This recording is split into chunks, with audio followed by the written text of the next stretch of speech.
akan saya sampaikan itu ada dua hal. Yang pertama adalah mengenai pajak bumi dan bangunan.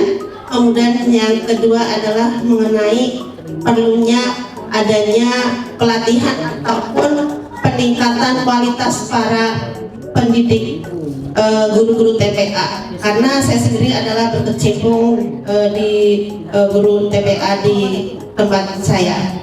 Yang pertama adalah masalah tentang pajak. Untuk pajak bumi dan bangunan, seingat saya, betul nggak Ibu ya?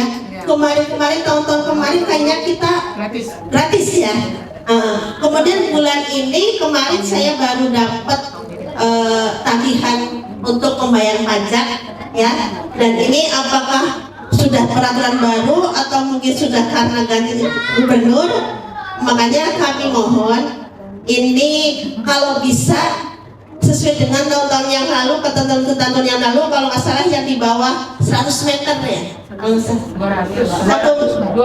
Tentang ketuanya ada deh, pokoknya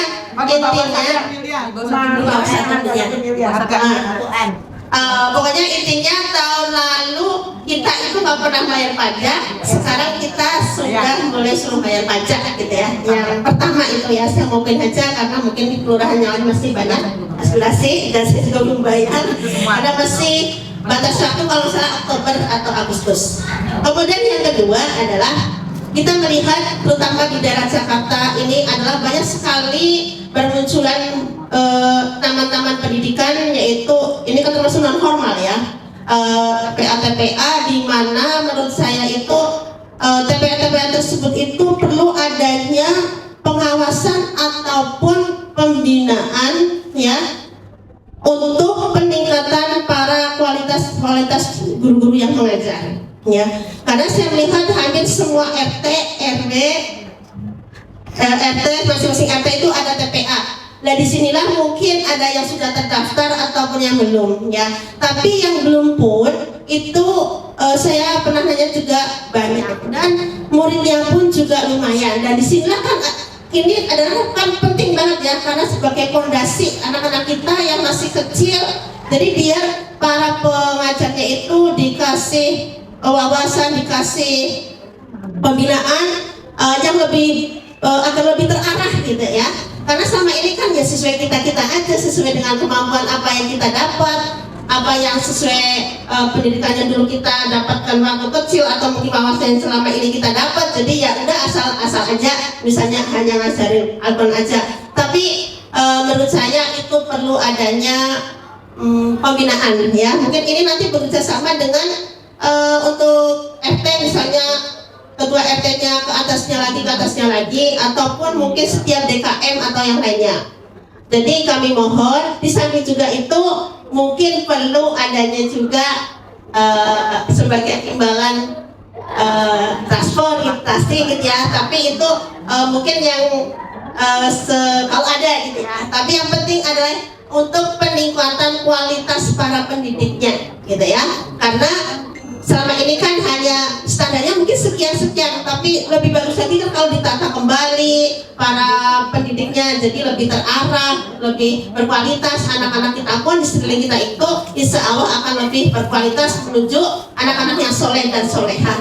Amin ya rabbal alamin. Demikian aspirasi dari kami. Terima kasih. Mudah-mudahan kita dukung ya. Saya juga termasuk sama seperti Mbak Diana, salut dan cinta sama Bapak Anies. Apalagi ada yang kemarin itu yang begitu saya itu sampai nangis melihat beliau itu, kelembutan hati beliau ya kepada orang-orang yang kurang mampu, orang para manula. Dan saya itu insya Allah mudah-mudahan ya kita doa, mudah-mudahan Pak Anies akan menjadi gubernur DKI ini. Amin ya rabbal alamin. Terima kasih. Bismillahirrahmanirrahim. Deklarasi. Kami warga kota Kecamatan Pasar Rebo. Dengan ini menyatakan. Mendukung Bapak Anies Baswedan. Untuk kembali bertugas sebagai Gubernur Jakarta. Periode 2024-2029. Satu permintaan kami, kembalikan Jakarta yang maju kotanya, bahagia warganya. Atas nama warga kota Kecamatan Pasar Rebo, Jakarta Timur.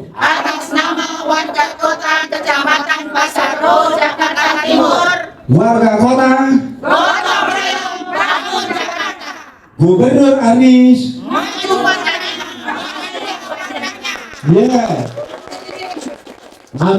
Di antara satu kecamatan ada 5 kelurahan yang saya cintai. Mohon maaf Ridho, tidak bisa saya sebut satu persatu, tetapi tidak mengurangi rasa cinta saya tentang penerimaan siswa. Ya, bisa di mana di sini itu kita jumpai bahwasanya berdasarkan sistem zona, ya, itu sangat berpengaruh dengan kondisi daripada penerimaan siswa itu sendiri. Untuk sebaliknya, coba lanjutin. Assalamualaikum warahmatullahi wabarakatuh. Ini mungkin lebih ke curhat juga kali ya ibu-ibu. Jadi di lingkungan saya itu ada yang emang dia penerima KJP karena memang dalam keluarga kurang mampu gitu. Nah, anaknya ini mendapatkan nilai ya yang nggak terlalu rendah juga, dan dia sekarang ini nggak mendapatkan sekolah negeri karena kalah dengan yang usianya lebih tua. Sedangkan kalau kita sekolah di swasta kan harus ada uang bangunan gitu kan ya, dan keadaan dia ayahnya pun kerja serabutan sehingga dia dapat KJP. Nah itu, jadi nggak bisa meneruskan sekolahnya untuk sekarang ini. Jadi mohon mungkin kayak soal usia itu bisa diperbaiki lah sistemnya gitu. Kasihan ya, jadi tidak memicu anak itu untuk lebih belajar lebih giat. Yang penting usianya dia tua, dia bisa masuk negeri. Kan jadi orang tua pun menyekolahkan anaknya, udahlah yang penting tua aja gitu, nggak mendidiknya anak supaya lebih pintar gitu. Terus selanjutnya berarti harus ditingkatkan masalah kualitas kecerdasan anak kita. Jadi andai kata anak kita itu usianya sudah memenuhi persyaratan, karena ini kan yang diutamakan kemarin kita lihat kan berdasarkan usia untuk diterima di suatu sekolah, baik itu SD, yang pertama memang SD. Nah, sedangkan untuk kualitas kecerdasan seseorang itu kurang diperhatikan karena kita lihat nilai rapotnya itu nomor sekian untuk diterima di sekolah tersebut. Jadi untuk kedepannya bagaimana generasi kita itu semakin bermotivasi untuk memperoleh ataupun mendapatkan pelajaran-pelajaran atau kecerdasan dari memang yang dipunyai, itu maksud saya. Dan terus yang kedua, ini berkaitan dengan profesi saya sebagai guru ngaji. Ini mungkin rekan-rekan ada banyak di sini ya. Memang sih kita sudah lillahi ta'ala, tetapi kita tidak jaim lah ya, masalah transportasi kita kan butuh dana ya. Nah, jadi kalau untuk guru ngaji itu di nomor sekian di antara kita membayar biaya-biaya untuk bimbel. Saya lihat seperti itu. Mudah-mudahan dengan terpilihnya nanti calon gubernur yang kita usung, Bapak Anies Baswedan, mudah-mudahan bisa merealisasikan aspirasi kita sebagai guru ngaji. Karena bagaimanapun juga kita ini secara tidak walaupun pendidikan yang kita sampaikan, kita berikan kepada ibu-ibu terutama, karena memang sasaran kita kan memang sudah ibu-ibu lansia untuk memberikan pendidikan. Jadi kita ini sebagai tolak untuk ikut mencerdaskan kehidupan bangsa, supaya mudah-mudahan menjadikan spirit kita untuk lebih giat dan juga bermotivasi untuk semakin kita memberikan ilmu-ilmu yang kita punya untuk jamaah kita. Mudah-mudahan Pak Anies bisa memperjuangkan untuk guru-guru ngaji yang sifatnya non formal.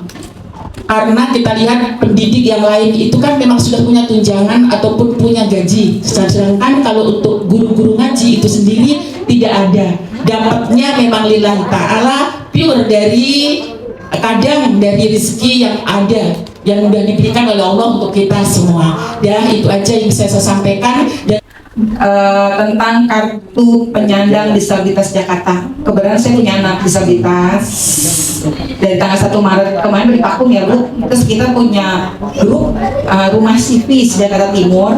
Kita punya grup nih.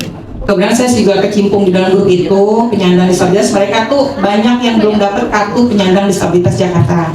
Dan kita pun yang sudah dapat pun di Pakung ya Bu. Di tanggal 1 Maret kemarin kita pada nggak dapat semua, padahal kan anak disabilitas itu butuh banget bantuan dari atas pejabat lah, dari mereka, dari kayak pejabat lainnya. Tapi kita dipakum nih Bu di tanggal 1 Maret kemarin. Saya pengen sekali semoga Bapak Anies bisa membantu kita. Kita juga punya grup Jakarta Timur namanya Rumah Sipi, Rumah Cerebral Palsy Jakarta Timur. Kita punya grup kita karena kemarin di pusat ada perkumpulan, maksudnya grup Jakarta Pusat ada tuh pusatnya, tapi kalau dipecah Jakarta Timur, Selatan semua dipecah Jakarta Timur. Tapi kita, kalau saya masuk di Jakarta Timur, kita perwakilan juga kita ada ketemuan tanggal 28 SCP Jakarta Timur pengen mengajukan, mudah-mudahan kita dari mewakili saya bisa dapat kartu penyandang disabilitas Jakarta buat teman-teman saya semuanya, dan mereka juga menitip salam. Semoga Pak Anies bisa melihat kita gitu. Kebetulan saya punya anak disabilitas. Itu aja, yang lainnya KJP. Terima kasih. Terima kasih. Assalamualaikum warahmatullahi wabarakatuh. Dari Cijantung inspirasinya sebenarnya bahas masalah KJP ya Bu ya. Banyak warga yang terputus juga sambung ke KJMU, banyak yang terputus juga, di mana biaya kuliah itu tinggi juga lumayan ya. Jadi untuk warga yang sangat miskin memang dipikirkan, cuman untuk warga yang selevel miskin tidak, kaya tidak, itu yang tidak tertampung gitu. Jadi mereka yang lebih menyedihkan sebenarnya ya, karena untuk orang-orang yang sangat miskin itu memiliki program bantuan. Kemudian untuk pengalaman saya pribadi, Cijantung ini sebenarnya pingin banget punya sekolah negeri level SMA, karena selama ini teman-teman dan saya pribadi pun sangat sulit masuk sekolah negeri di daerah Cijantung sendiri. Jadi kami harus keluar daerah karena faktor umur dan faktor mungkin nilai rapot atau starter seperti itu ya Bu ya. Jadi pinginnya tuh Cijantung ada sekolah negeri, kalaupun ada swasta banyak. Cuman yang satu sekolah swastanya yang levelnya terlalu murah banget, yang satu tinggi banget gitu. Jadi kita mau masuk yang murah terlalu jelek, ya kan? Kurang bagus. Mau masuk yang mahal nggak ada biayanya seperti itu ya. Untuk Bapak Anies mohon sekolah di Cijantung tolong dibuatkan sekolah negeri, karena banyak sekali teman-teman saya anak-anaknya itu mereka nggak bisa masuk sekolah negeri level SMA, dia harus keluar ke Kalisari, ke Kampung Baru, ke Gedong, ke Ciracas seperti itu. Atau mau bertanya sih yang jelasnya ya tentang lansia. Mohon maaf, yang saya tahu itu lansia, karena saya dekat sekali dengan lansia, karena kita selalu taklim ya Bu. Taklim itu banyaknya tuh lansia. Jadi mereka ada yang dapat apa sih namanya PKH, apa sih saya nggak ngerti gitu ya. Yang gitu-gitu tuh. Ada yang dapat, ada yang enggak. Pokoknya ada yang dapat kartu Jakarta lansia, ada yang dapat uang per bulan yang 600, 400 gitu. Saya sih kurang paham ya, karena kita nggak mendalami seperti itu kan. Lagian kan saya juga belum lansia. Cuma mendengar, ya mendengar. Dan alhamdulillahnya itu saya punya orang tua. Orang tua saya berumur 69 tahun dan alhamdulillah sampai sekarang ini gak pernah dapat. Ya. Sedangkan saya selama ini berkecimpung di organisasi seperti ini yang membicarakan lansia, membicarakan KJP. Terkadang miris di hati saya ya. Memang orang tua saya itu tanggung jawab saya, memang. Tapi kalau memang mendengar ada yang dapat dan tidak, kayaknya orang tua nggak pernah dapat gitu ya. Dan saya nggak mau bertanya itu prosedurnya seperti apa, kriterianya seperti apa, dan harus bagaimana. Apa kita harus mendaftarkan orang tua kita agar mendapatkan yang seperti itu atau bagaimana? Sedangkan orang tua saya di rumah itu berumur 69 tahun. Dia selalu aktivitasnya itu di taklim, nggak ada kontrakan, nggak punya pensiunan. Jadi alhamdulillah itu dari anak-anak aja. Dan alhamdulillahnya saya sekarang udah nggak bekerja dan suami juga udah pensiun. Jadi kayaknya ya alhamdulillah lah kalau untuk orang tua kita ada-adain ya. Tapi kalau dia mendapat seperti itu kita alhamdulillah kan ya. Kepingin gitu orang tua saya, ada juga tetangga-tetangga saya juga memang belum dapat gitu. Sedangkan mereka itu ya nggak punya pensiun, nggak punya kontrakan. Dan dilalahnya ada yang punya pensiun itu tapi dapat. Akhirnya tuh iri loh, ada pasti ya. Kecemburuan sosial pasti, karena kita kan manusiawi ya. Dan kalau memang dapat yang begitu itu kan memang kayaknya enak, karena nggak nyari, karena nggak capek, dan akhirnya rutin dapatnya. Alhamdulillah besar juga. Jadi sembako dia dapat, uang dia dapat, gitu ya.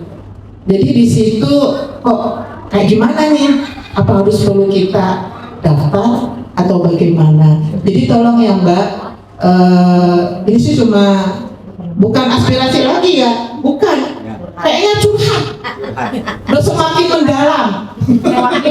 Perwakilan dari orang tua saya, saya langsung bicarakan orang tua saya, karena saya punya orang tua yang janda, yang nggak punya pensiun, yang nggak punya kontrakan. Jadi memang pure itu dari anak-anak. Sedangkan saya alhamdulillah sudah nggak bekerja. Dan suami juga udah nggak bekerja. Tadinya waktu saya bekerja, suami bekerja itu enak. Kita nggak kerasa. Begitu suami udah kerja, kita nggak kerja. Saya juga nggak punya pensiun, suami nggak punya pensiun. Kayak berasa. Sedangkan kita punya kebutuhan. Karena saya juga masih punya anak yang kuliah, masih ada yang kuliah. Jadi kita juga udah ada anak yang berumah tangga, udah ada anak yang bekerja. Jadi kita dapat makan juga sehari-hari. Kebutuhan saya itu dari anak-anak, dan orang tua kita juga perlu. Ya, jadi saya mohon maaf itu kayaknya bukan aspirasi lagi, itu udah keluhan saya dalam.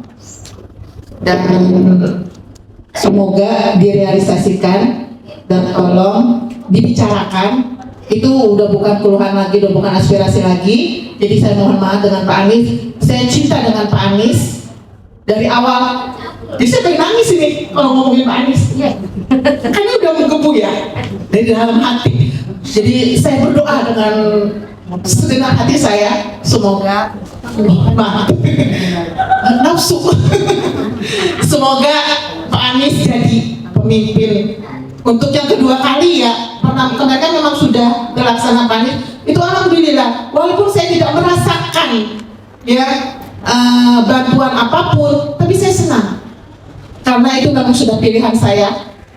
Dan kemarin juga waktu jadi pemilihan presiden, saya juga kayaknya gimana gitu ya kalau nggak kepilih gitu. Sedangkan kayak itu orang-orang banyak gitu ya yang kayaknya benar-benar itu cinta dengan dia. Itu apa penglihatan saya aja atau bagaimana saya nggak tahu.